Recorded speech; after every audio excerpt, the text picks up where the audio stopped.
CAD is an acronym that stands for computer drafting or computer design. The reason we call it drafting and design because we do both aspects here. We're an engineering-based program. Even though we're a technical program, most of our students that are going to be graduating and moving on here will be either going on to a 2-year technical school or a 4-year engineering program.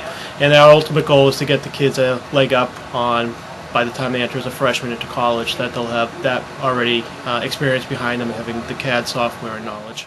And there's such a variety of different engineering programs that the kids can go into. Our job here is to give the kids a variety of aspects that they can be exposed to, whether it be architectural, mechanical, electrical, landscaping, civil engineering, and so forth. There's such a variety of different things, but we want to just expose them to some aspect of it, and usually then the kids will decide what is the interest of them, and then they move forward from there.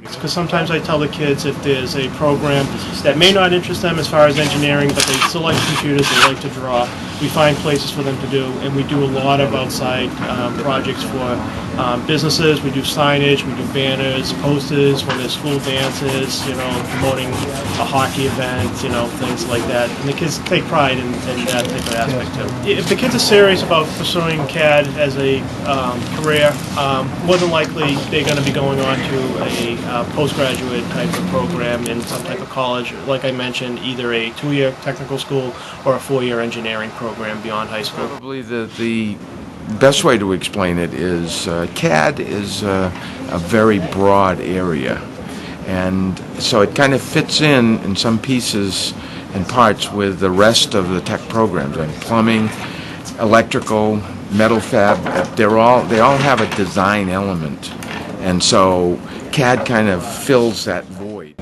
Where some student wants to do a design in carpentry, they come down to CAD. We've had several students who been involved with making furniture pieces, and they design them here, and then they go build them.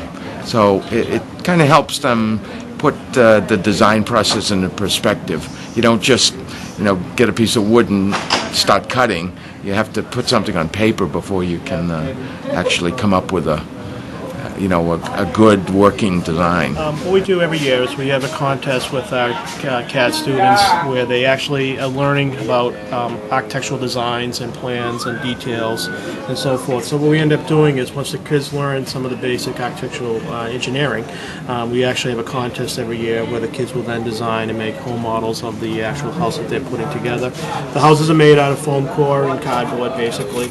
The roofs will come off, and then as you look inside, we show where the different floor plans are laid out. Okay, and then also you can see the details inside.